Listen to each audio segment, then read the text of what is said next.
Hello, family and friends. Okay. Just stay here. Oh, just stay here. Okay. So, We're gonna You do go. we're gonna do a video. I was gonna do the video. She said she wanted to do it with me. So whatever I know about, she tends to know about it too. So because we share everything all the time. So we're Yep. gonna do one. And I told her what I was gonna do it on. I was gonna continue on auto-intoxication. I started it a couple of days ago. So this is gonna be a health um, video today. And I was gonna continue to talk about the combinations.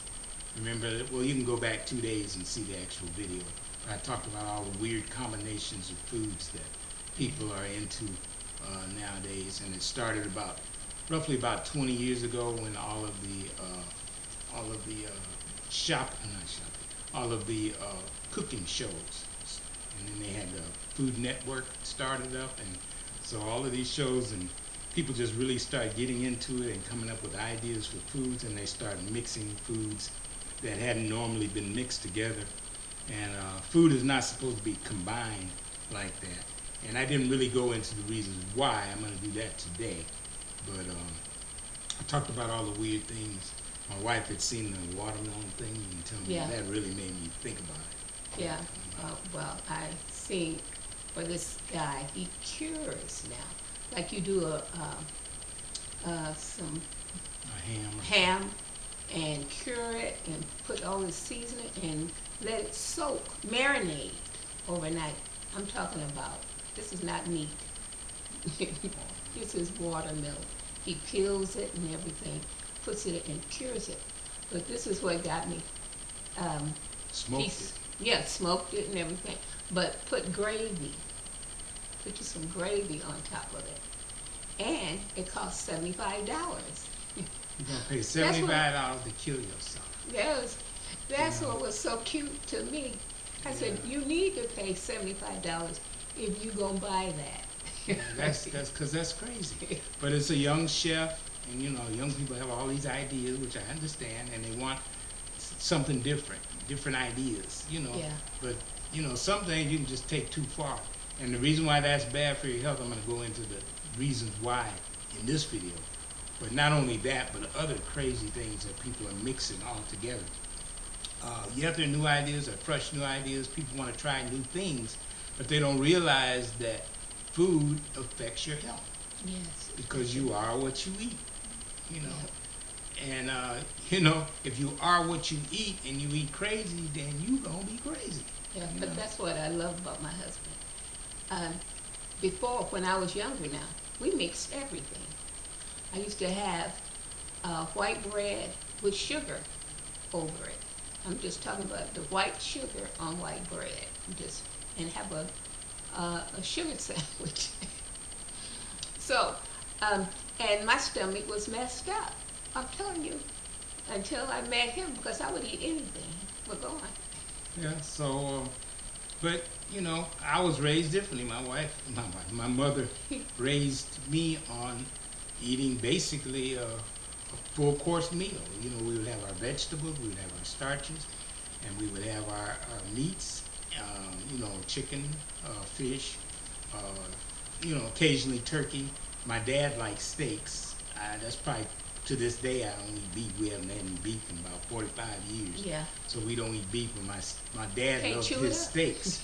You know, and so we would have steaks like a couple days a week. And as a child, I hated it because you know you can't digest it.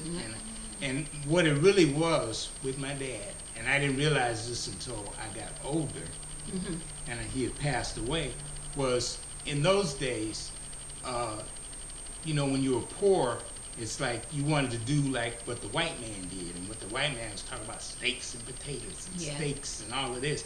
So when the black man finally began to get a little money, then they started buying steaks, you know, but they weren't used to eating steaks anyway.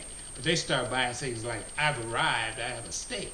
But a steak is like alcohol. People mix all these drinks together, and if you taste alcohol is nasty. But they make it look like you just got to get you a drink. Same thing with beef and steak. I mean, it's tough, you know, and it's hard to digest, and you got to lay up for days afterwards to get it digested. I mean, it's just crazy. But anyway, that's how we were raised with the steak, but I didn't eat that much of it because I didn't care for it. But vegetables, fruits, drank a lot of water. We always drank our 8 glasses of water every day, basically. So I was raised differently than her. Yeah, I was raised on No. pig feet, pickles, pickle pig feet. Okay. Sh- what is it? Chitlins, ham. Oh, and bacon. Just we could have bacon. She used to get these big strips of bacon. And we could- Slabs of bacon. Yeah. And we would cut them. We could cut them with, how big and thick you wanted it. And fry you up some bacon, So bacon and not so much eggs, but bacon and bread. Yeah, so I'm just saying, early in the morning, it wouldn't be nothing for me to, get your potato chips and what is that? When you used to put the chili cheese, on the Corn chips, chips. on the corn chips. Yeah, chili on the corn chips. They're probably still selling that stuff. Yep. Yeah, my mother wouldn't let us eat like that. I don't know how old I was when I had my first candy bar. She would not let us. Now, she would bake pies or cakes, but she'd bake them at home. But as far as junk food from the store, I don't know if my mother ever bought us a bag of potato chips. I can't remember. Candy bar, I don't think I had a candy bar until I was about maybe 7 or 8 years old when I tasted a candy bar. I mean, we just didn't eat like that. Yeah. So we came together. It was a real clash, Yeah. But God, Mhm. saw us through it, Yeah. and we grew together because of it. But I had never seen anybody eat like she ate, Yeah. you know. Because I would go shopping and I'd bring home junk food. Yeah. So But he she had to thought it take was over. food, He had to take over the shopping. Because I wouldn't buy no vegetables. Yeah, so she told me, you don't like what I buy, and you go Yeah. do it. So I said, okay. So I started shopping. And Yeah. I've been basically shopping ever since. Now we both shop together. But Together. for years, I did all the shopping. Yeah. Because, I would ask her when she came home, where's the this? Where's the that? She said, I didn't get it. Where's this? And the things I was asking for were like I thought basic things. Yeah. But Like she hot wasn't, dog, she wasn't hamburgers. used to that, After So, hot dog buns. My mother never bought me a hot dog in my life. We was raised on hot dogs. And what was that, the beans in the can? The sweet beans? Oh, the pork and beans? Yeah, pork and beans. See, I don't even know what they are. I can't even. Yeah, pork and beans. That's why to this day though, she does most of the cooking. I cook sometimes, but we always cook from scratch, everything from Yeah. scratch. And the juices that she's been making me every day, they're always, and for her too, they're all from scratch. Everything's from scratch now. Yeah. And we try to stay away from all processed and all packaged foods. Yeah. Okay, but back to the subject of the Right. food combining. What happens is fruits go through your system in about 20 minutes. It takes about 20 minutes to digest fruit. Okay. It takes you anywhere, depending on what you're eating, it could take you maybe an hour or so to digest vegetables. Okay. Meat can take you hours after hours after hours. So when you mix all this stuff together, what happens is you got a combination that your system can't deal with in digesting, because your enzymes is what helps your system to digest your food. So certain enzymes digest certain foods.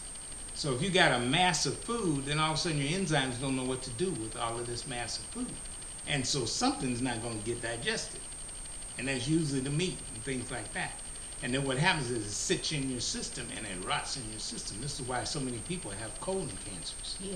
Because the food never got processed properly. Because they combine it. So that's why combining is not good. I mean, just in general, like when I eat, if I don't eat fruits later on in the day. I eat fruits in the morning so I can flush my system out.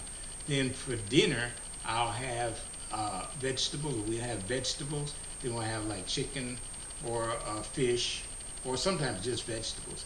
And then we'll have maybe beans, rice, or something like that, or potatoes, or something like that. But I'll have no fruit with my meal Okay? And then, of course, no beef or no pork, because we stopped all that 30, 40 some years or so ago. We stopped all that. And then milk. Milk's not good for you. Milk is for a calf, cow's calf, not for a human being to consume anyway. So we don't drink milk. I stopped drinking milk about maybe 47 years ago, 46 years ago, something like that. So we don't drink milk. So, but whatever we do drink, we drink it before we eat. We don't drink with our meals, which is another thing people do. When you combine your foods and then you drink with your meals, you wash the food down before it gets digested properly. So then you got all these problems in the colon. And death and life begins in the colon. And if you see any diseased person or anybody that's dying or sick, if you look at their colon will give you the story of their health. You can look at a colon and can tell by the colon almost exactly what diseases that person has. Because that's where death and life is, in the colon. And the colon has to do with food being digested properly or not digested properly. If food's digested properly, it'll go right through your system and right out on time. But if not, it's going to stay in your system. Okay, then you get another meal. It's stacked in with the other meal, then another meal, stacked in with the other meal, and then you never eliminate all of that. And you got all of this poisons in your system. But so food combining is horrible. It's bad to do. And never drink with your meals. Okay, that's another thing. So I had a lot more information in my book, Live to 120 Without Sickness and Disease, about combining foods and things like that. So if you want know more information, then in the description box we will have our blog posts, our health blog posts. We'll have our gospel blog posts. We'll have our store. We have a gospel store where you can shop at and buy items. 30% of the proceeds go to help people in, right now, Uganda. We've been really helping in Uganda. And I also will put the link to the book. If you want to buy the book, it's at Amazon.com. But Live to 120 Without Sickness or Disease. And it'll give you more information on this. So we're just kind of generalized giving you some information about how we got to where we're at and what caused us to make our decisions. So everybody, make your own decision, but it's good to have information to make your decisions, base your choices on. And then whatever you choose to do, God bless you in it. We're not telling anybody what to do. We're just trying to tell you basically what we've done and what's the best thing. But if you want to consider it, fine. If you don't, it's up to you. Yep. So I want everyone to leave a comment in this description box and subscribe on YouTube and give us a thumbs up. All right. Okay? So I think that's it for today, and everyone have a blessed weekend. I don't know if we'll do a video over the weekend, but if not, we'll be back to do one on Monday. So have a blessed weekend. Be blessed. May the Lord bless you and keep you. May the Lord make his face shine upon you and be gracious unto you and give you peace.